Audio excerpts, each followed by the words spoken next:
Hay una escena que nadie filmó pero que todo el mundo en Veracruz recuerda.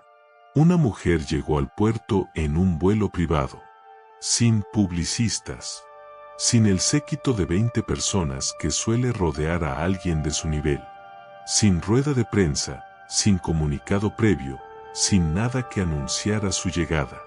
Bajó del avión con lentes oscuros, una bolsa de cuero desgastada y una sola maleta pequeña.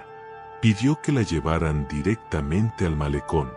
Y ahí se quedó, parada frente al mar, sin hablar con nadie, sin mirar el teléfono, durante casi una hora. La gente que pasó por ahí la reconoció, pero nadie se le acercó. Había algo en su postura, en la manera en que tenía los brazos cruzados sobre el pecho y los ojos fijos en el horizonte, que decía claramente que no estaba disponible, que ese momento era de ella y de nadie más. Esa mujer es Salma Hayek, y lo que estaba mirando no era el océano. Llevamos meses siguiendo los movimientos de esta producción. Fuentes dentro de la industria cinematográfica mexicana, testimonios de personas que trabajaron en el set durante las primeras semanas de rodaje y declaraciones que Salma dio en distintos momentos, algunas contradictorias entre sí, pintan una imagen muy distinta a la que ella quiere que el mundo vea. Lo que está rodando en Veracruz tiene muy poco que ver con el proyecto que describió en público. Y la razón por la que volvió ahora, después de casi 3 décadas viviendo fuera, tiene que ver con algo que ocurrió en esa ciudad cuando ella tenía 11 años. Algo que nunca ha explicado en ninguna entrevista. Algo que ha protegido durante toda su vida adulta con una determinación que resulta llamativa en alguien que ha sido tan abierta sobre casi todo lo demás. Hay una pregunta que nadie le ha hecho directamente. Y esa pregunta cambia todo. Antes de entender lo que está pasando hoy en ese set de Veracruz, hay que entender quién fue Salma Hayek antes de ser Salma Hayek. Antes del Oscar, antes de Hollywood, antes del marido europeo y las casas en Londres y París y la Riviera Francesa. Antes de convertirse en el símbolo que México celebra y al mismo tiempo juzga con una exigencia que reserva solo para sus figuras más grandes. Coatzacoalcos, 1966. Una ciudad petrolera del sur de Veracruz. Calor húmedo, olor a mar y a refinería, calles donde la riqueza y la precariedad conviven a 2 cuadras de distancia. En ese contexto nació una niña de padres libaneses, el padre, Sami Hayek, empresario exitoso, la madre, Diana Jiménez Medina, cantante de ópera con una voz que todavía mencionan quienes la escucharon en aquellos años. Una familia que tenía más que la mayoría, pero que nunca dejó de sentirse extranjera en el lugar donde vivía. Libanesa en México, culta en una ciudad obrera, parte de una comunidad árabe que llevaba generaciones arraigada en Veracruz, pero que seguía mirando al mundo con los ojos de quien sabe que puede tener que volver a moverse en cualquier momento. Salma creció con esa conciencia extraña de ser siempre 2 cosas al mismo tiempo. Y esa dualidad, lejos de confundirla, la convirtió desde muy chica en alguien que sabía leer las habitaciones, que sabía cuándo hablar y cuándo callar, que entendía el peso de ciertos silencios antes de tener palabras para describirlos. Los niños que crecen siendo 2 cosas a la vez aprenden a moverse entre mundos con una fluidez que los demás no tienen. Aprenden también el precio de ese movimiento, lo que se deja atrás cada vez que se cruza una frontera, aunque sea una frontera que solo existe en la cabeza de los adultos que te rodean. A los 17 años ya había aparecido en televisión local. Tenía algo que las cámaras captaban antes de que ella abriera la boca. Una presencia que no se aprende en ninguna escuela de actuación. A los 19 entró a la escuela de actuación en Ciudad de México y consiguió el papel protagonista en Teresa, la telenovela que la convirtió en un fenómeno nacional prácticamente de la noche a la mañana. Millones de mexicanas la veían cada tarde. Le escribían cartas. Le pedían autógrafos en la calle. Las revistas de espectáculos ponían su cara en portada con una frecuencia que empezaba a generar algo que en el mundo del entretenimiento mexicano de esa época era a la vez un cumplido y una amenaza. El éxito prematuro de una mujer joven tiene ese efecto en ciertos sistemas. Teresa fue un éxito que debería haberle abierto todas las puertas en la televisión mexicana. Y en cierto sentido las abrió. Pero Salma miró por esas puertas y vio algo que no le gustó. Vio el techo. Vio los papeles que le iban a ofrecer durante los siguientes 20 años si se quedaba. Vio la versión de su propia carrera que el sistema mexicano tenía planeada para ella. Ordenada, segura, repetitiva y completamente ajena a lo que ella quería hacer. Y decidió que esa versión no era la suya. En 1991, con 28 años, Salma Hayek metió sus cosas en unas maletas, cruzó la frontera y se instaló en Los Ángeles con el inglés justo para sobrevivir y un apellido que los productores americanos no sabían cómo pronunciar. Lo que vino después ya forma parte de la historia del cine. Pero lo que suele olvidarse es lo que pasó antes de esa historia. Los años que no se cuentan porque no tienen glamour. Porque no encajan bien en el relato del éxito que todo el mundo prefiere recordar. Hubo años en los que llamaba a su madre desde Los Ángeles y no decía nada de cómo estaban yendo las cosas. Porque las cosas no iban bien. Hacía papeles pequeños en producciones que nadie vería. Asistía a reuniones con productores que la miraban de una manera que ella aprendió a reconocer y a esquivar. Iba a castings donde el papel que ofrecían era exactamente el tipo de papel del que había huido en México. La mujer de fondo, la figura decorativa, el acento latino como dato pintoresco. El sistema de Hollywood en los 90 tenía reglas muy claras para las mujeres latinas. Podías ser la novia exótica, la sirvienta apasionada, el condimento de la historia de alguien más. O podías irte. Salma eligió una tercera opción. Tardó 6 años en encontrarla. El punto de inflexión llegó en 1995. Robert Rodríguez, un director texano de origen mexicano que llevaba años dinamitando las convenciones del cine de bajo presupuesto, la puso en Desperado junto a Antonio Banderas. La película fue modesta en taquilla, pero enorme en impacto cultural. Y la amistad que nació entre Salma y Rodríguez durante ese rodaje fue mucho más importante que la película misma. Porque Rodríguez le enseñó algo que ningún agente ni productor ni estudio le había explicado hasta ese momento, que el poder en Hollywood no te lo da el talento, te lo da el control. El control sobre lo que produces, sobre qué historias se cuentan y cuáles no. Sobre quién tiene la última palabra cuando hay que elegir entre la versión que protege la carrera y la versión que dice la verdad. Salma tomó esa lección y la convirtió en estrategia. Fundó Ventana Rosa, su productora, y empezó a trabajar en el proyecto que le llevaría 7 años completar, una película sobre Frida Kahlo que todos en Hollywood decían que era inviable. Demasiado étnica. Demasiado difícil para el público general. Demasiado cara para el retorno que prometía. 7 años. Ese número hay que dejarlo reposar un momento. 7 años peleando para que alguien financiara esa película. 7 años en reuniones donde le decían que sí y luego no. 7 años construyendo el argumento, el presupuesto, el elenco, la estructura de producción. 7 años durante los cuales vivió situaciones que no detalló públicamente hasta mucho tiempo después.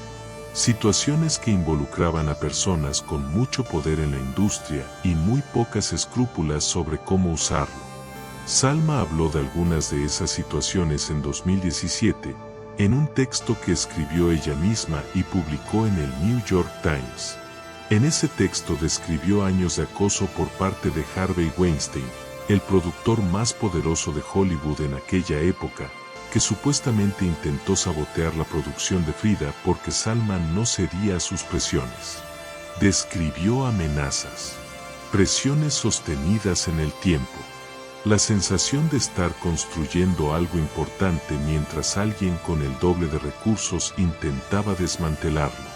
Lo que ese texto reveló no fue solo la historia de Weinstein. Fue la historia de una persona que aprendió a protegerse a sí misma en un sistema diseñado para que no pudiera hacerlo. Cuando Frida llegó a los cines en 2002, el mundo cinematográfico tuvo que reajustar ciertas ideas sobre lo que era posible. La película fue nominada a 6 premios Oscar. Salma recibió su primera nominación como actriz protagonista. Fue la primera mujer mexicana nominada en esa categoría en toda la historia de los premios. Un hecho que, dicho así, suena simplemente a logro histórico, pero que en realidad habla de cuánto tiempo tardó la academia más importante del cine mundial en mirar hacia el sur de la frontera y ver algo que valía la pena reconocer. Y de cuánto tuvo que pelear Salma Hayek para que ese reconocimiento ocurriera. México festejó. La prensa celebró. Y entonces, casi de inmediato, empezó algo distinto. Porque el éxito de Salma Hayek en Hollywood generó en México una reacción que nunca se analizó lo suficiente. Un malestar que no era exactamente orgullo herido, sino algo más complicado y más honesto. La pregunta implícita que circulaba en los programas de chismes, en las columnas de entretenimiento, en las conversaciones de sobremesa, ¿es Salma Hayek realmente nuestra? ¿Puede serlo todavía? ¿Tiene derecho a seguir siendo mexicana desde Londres, desde Cannes, desde la alfombra roja del Met Gala con un vestido de alta costura y un marido francés que dirige uno de los grupos de lujo más grandes del mundo? La respuesta que el público mexicano fue construyendo colectivamente durante los siguientes 20 años fue ambivalente de una manera particular. Salma había adoptado la ciudadanía estadounidense. Vivía fuera del país de manera permanente. Hablaba inglés en todas las entrevistas internacionales. Sus hijos crecieron en Europa. Aparecía en los contextos más alejados posibles de lo que México suele entender como lealtad cultural. Pero tampoco era completamente americana, ni completamente europea. Y esa ambigüedad, que en otros contextos podría leerse como cosmopolita o como libertad ganada a pulso, en México se interpretó con frecuencia de otra manera, como distancia, como olvido, como la traición silenciosa de alguien que se llevó el talento que este país le dio y construyó con él una vida que ya no tiene mucho que ver con las calles donde aprendió a ser quien es. Hay algo que México hace con sus figuras más grandes que resulta difícil de nombrar pero fácil de reconocer. Las eleva hasta convertirlas en símbolos. Y luego les exige que el símbolo no cambie nunca. Que la Salma Hayek de 2024 sea idéntica en esencia a la Teresa de 1989. Que el éxito no la haya transformado. Que la distancia no la haya alejado. Que siga siendo de aquí aunque haga décadas que no viva aquí. Es una exigencia imposible de cumplir para cualquier ser humano real. Y cuando la figura no puede cumplirla, la decepción tiene un nombre muy específico en este país. Nos falló. Salma Hayek ha vivido con esa acusación sobrevolando su carrera durante años. Y nunca la ha respondido directamente. Hasta ahora. O al menos, eso es lo que varias personas cercanas al proyecto que está filmando en Veracruz creen que está haciendo. Aquí es donde la historia cambia de dirección. A finales de 2023, comenzaron a circular rumores en la industria cinematográfica mexicana. Alguien muy conocido estaba buscando locaciones en el estado de Veracruz, específicamente en el puerto. Específicamente en barrios que no eran los turísticos, los que aparecen en las guías y en los reels de Instagram. El equipo de producción llegó primero, sin dar nombres. Hablaron con autoridades locales de manera discreta. Firmaron acuerdos de confidencialidad con los negocios del área. Bloquearon varias calles del centro histórico durante varios días bajo el pretexto de un rodaje de bajo perfil. Nadie dio el nombre de la directora. Las personas que preguntaron recibieron respuestas que no decían nada. Cuando Salma llegó, ya había trabajo hecho. El equipo llevaba semanas preparando el terreno. Y cuando la gente del puerto la reconoció, pasó algo que varias personas que estuvieron ahí describieron después con la misma palabra: extraño.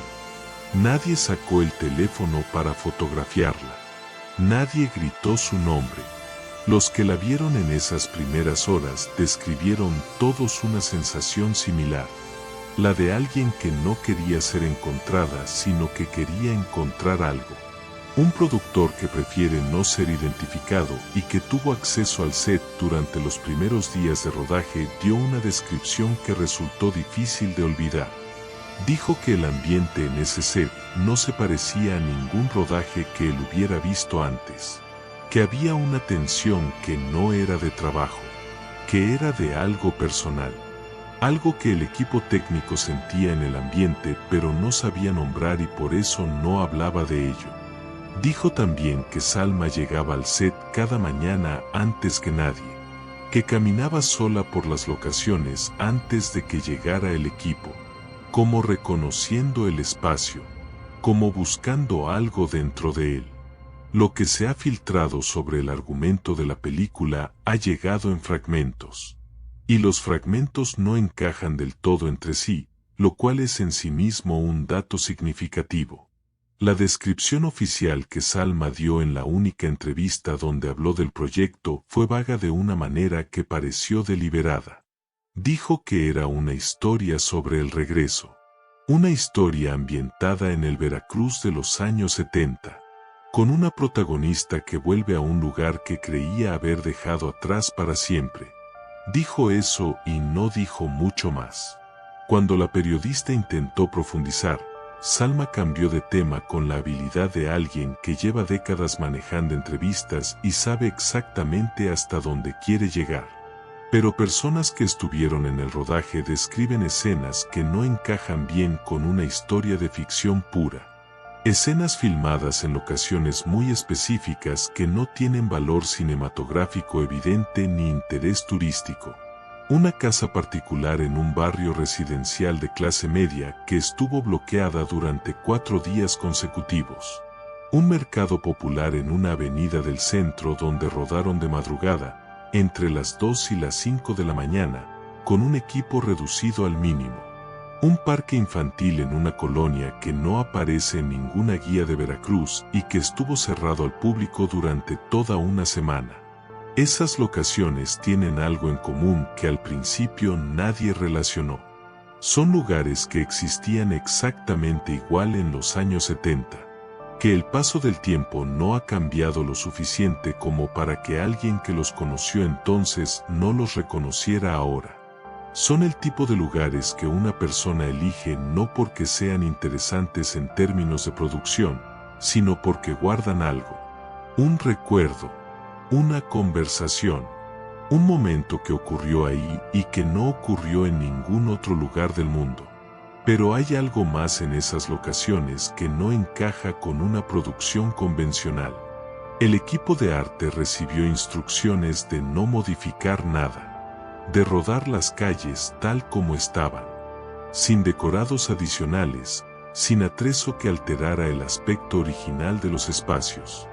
En la mayoría de las películas de época, el trabajo de arte consiste precisamente en transformar el presente para que parezca el pasado. En esta producción, la instrucción fue la contraria, dejar el presente tal cual, porque el presente ya parecía el pasado. Esas calles no necesitaban que nadie las convirtiera en los años 70.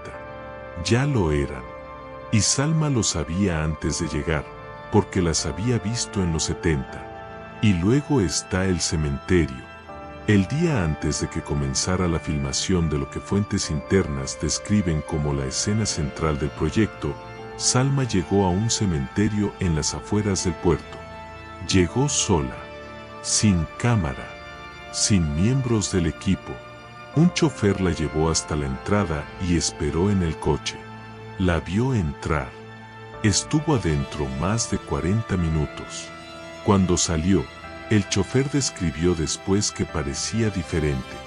Más tranquila o más resuelta, no supo exactamente cómo definirlo. Dijo que parecía alguien que acababa de tener una conversación importante, aunque hubiera estado sola. Esa visita al cementerio generó una pregunta entre quienes siguieron el rodaje de cerca. Una pregunta sobre quién está enterrado ahí. Sobre a quién fue a ver Salma ese día, antes de empezar a rodar la escena más importante de una película que nadie ha visto todavía, pero que ya está dividiendo opiniones. Y esa pregunta abrió otra más vieja. Sobre los años que vivió en Veracruz antes de que su familia se mudara a la capital.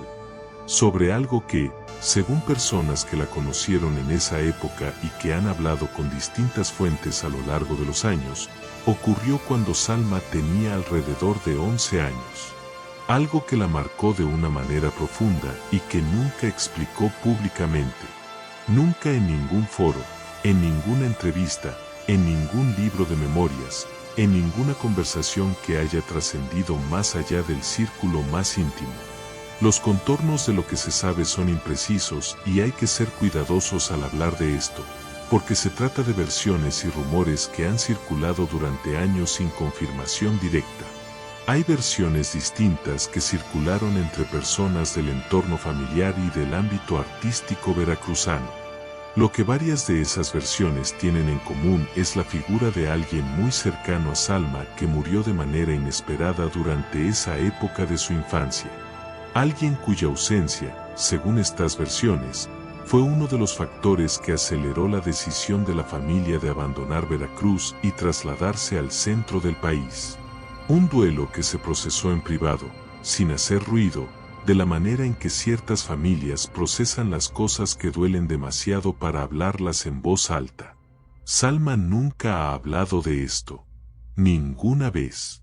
Y eso, en alguien que ha hablado públicamente sobre casi todo, sobre su infancia con dislexia, sobre las humillaciones que sufrió en Hollywood al principio de su carrera, sobre los años de acoso de Harvey Weinstein, sobre la manera en que ese productor intentó destruirla profesionalmente cuando se negó a ceder, resulta significativo. Salma Hayek ha elegido con mucho cuidado qué partes de su historia cuenta y cuáles guarda. Y hay una parte que lleva décadas guardada con una consistencia que habla de algo más que pudor. Habla de dolor todavía activo. Del tipo de dolor que no desaparece con el tiempo sino que aprende a vivir contigo, callado, hasta que decides que ya es hora de darle espacio. La pregunta que nadie le ha hecho directamente es si esta película es la manera en que finalmente decide dejar de guardarlo. Volvamos al proyecto. Porque el misterio sobre el argumento no es el único ángulo desconcertante de esta producción. La estructura financiera tiene algunas particularidades que personas de la industria han señalado con curiosidad. La productora registrada a nombre del proyecto lleva sede en México, pero la cadena de inversores que la financia incluye fondos europeos y al menos una empresa vinculada al grupo Kering, el holding de moda que dirige su marido, Francois Henry Pinault. Eso significa que Salma no está buscando financiamiento externo de estudios o plataformas de streaming. Está usando estructura propia, dinero de su entorno más inmediato, para hacer esta película en las condiciones que ella decide, con el calendario que ella fija, con el control absoluto sobre que llega al corte final y que no. Eso importa.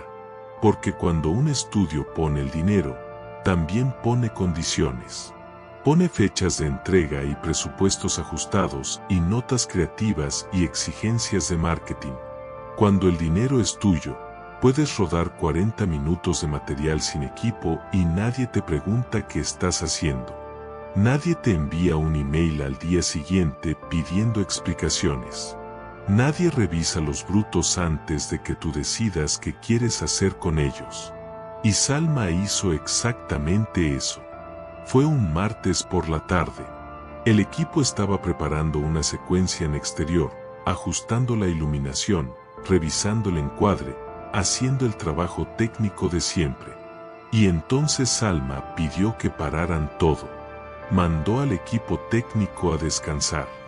Pidió que solo quedara la cámara y el director de fotografía. Y filmó durante casi 40 minutos algo que nadie del resto del equipo sabe exactamente qué era. Nadie escuchó el audio. Nadie vio el monitor durante la toma. La escena ocurrió en un espacio con acceso bloqueado. Cuando el equipo volvió, la grabación había terminado y Salma no hizo ningún comentario sobre lo que acababa de rodar. Simplemente siguió con el plan del día como si nada extraordinario hubiera ocurrido. Ese material existe, está en los brutos del rodaje. Y si llega al corte final, va a ser uno de los momentos más cargados de la película. Si no llega, nadie sabrá jamás qué contenía. Pero varias personas del equipo, cuando hablan de ese martes, bajan la voz de una manera que resulta difícil de explicar. Como si lo que ocurrió ese día tuviera un peso que todavía no han terminado de procesar. Hay algo en ese episodio que dice más sobre Salma Hayek que cualquier declaración pública que haya dado en los últimos años. Dice que hay algo en este proyecto que no está dispuesta a compartir hasta que ella decida que es el momento. Que hay una capa de esta historia que le pertenece de una manera que ninguna otra parte de su carrera le ha pertenecido así. Que esta película no es un producto, es otra cosa. Y esa otra cosa todavía no tiene nombre público. La pregunta que divide a México, la que da nombre a este documental, no es realmente si la película va a ser buena o mala. Esa respuesta vendrá cuando se estrene. Si es que se estrena. La pregunta que divide es más vieja y más honesta. Tiene que ver con el tipo de relación que México tiene con sus figuras más exitosas. Con lo que les exige, con lo que les perdona y con lo que no les perdona nunca, aunque pasen los años. Con la manera en que un país puede sentirse orgulloso de alguien y al mismo tiempo cobrarle una deuda que nadie pactó explícitamente pero que todos dan por real. Salma Hayek se fue a los 28 años y construyó una carrera que México nunca le hubiera permitido construir aquí. Eso es un hecho que muy poca gente en este país dice en voz alta porque resulta incómodo. El sistema de entretenimiento mexicano de los 90 no tenía espacio para lo que Salma quería hacer. No había productoras como Ventana Rosa. No había una industria cinematográfica capaz de financiar una película como Frida con los recursos y el alcance que necesitaba. No había plataforma de lanzamiento que le diera visibilidad global. Se fue porque aquí no cabía lo que ella quería hacer. Y volvió ahora, con 57 años, a hacer algo que nadie le pidió que hiciera. Hay personas en la industria que creen que el proyecto es demasiado personal para funcionar comercialmente, que una película construida sobre historia privada no puede ser también una buena película para el público general, que Salma va a tener que elegir en algún momento entre ser completamente honesta y hacer algo que funcione en taquilla, que esas dos cosas, en el mercado actual, rara vez son compatibles. Pero esa objeción asume algo que tal vez ya no sea cierto, que Salma Hayek está buscando lo mismo que buscó durante los 30 años anteriores. El reconocimiento, la taquilla, la validación de las instituciones cinematográficas que durante años le pusieron obstáculos antes de premiarla. Hay un momento en la carrera de ciertas personas donde el éxito deja de ser el objetivo principal. Donde lo que se persigue ya no es la validación exterior, sino algo más difícil de describir y más difícil de alcanzar. Algo que tiene que ver con la paz. Con cerrar algo que lleva demasiados años abierto. Con decir una verdad que has guardado durante décadas antes de que ya no haya tiempo de decirla. Salma tiene 57 años. Su madre sigue viva. Su padre murió en 2022. Hay una ventana de tiempo en la que ciertas conversaciones son todavía posibles. Ciertas películas pueden hacerse todavía con el peso emocional que les da sentido. Esa ventana no dura para siempre.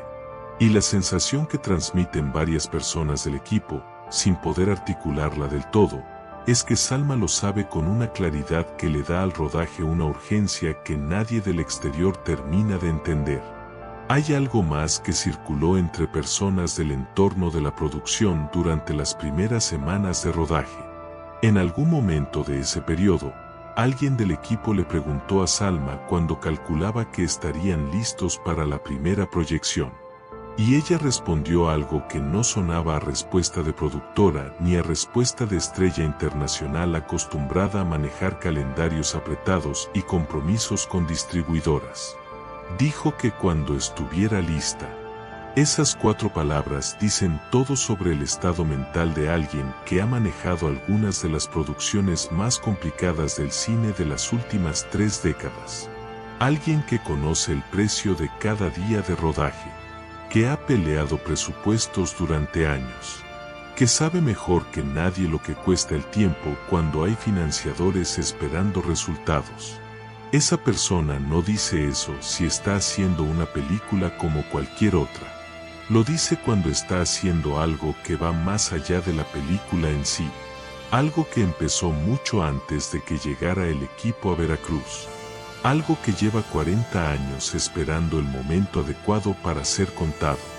40 años después de haberse ido, Salma Hayek está filmando algo en el mismo estado donde nació. En las mismas calles donde aprendió a caminar, a leer, a entender que el mundo iba a exigirle mucho más de lo que era justo. En el cementerio donde fue a despedirse de alguien antes de empezar a rodar la escena más importante de su carrera. Y lo está haciendo en silencio, con su propio dinero, sin pedirle permiso a nadie, sin explicar nada antes de tiempo. Eso es exactamente lo que siempre hizo. Cuando se fue a Hollywood en 1991, no pidió permiso ni dio explicaciones. Cuando decidió producir Frida mientras todos decían que era un proyecto imposible, tampoco pidió permiso.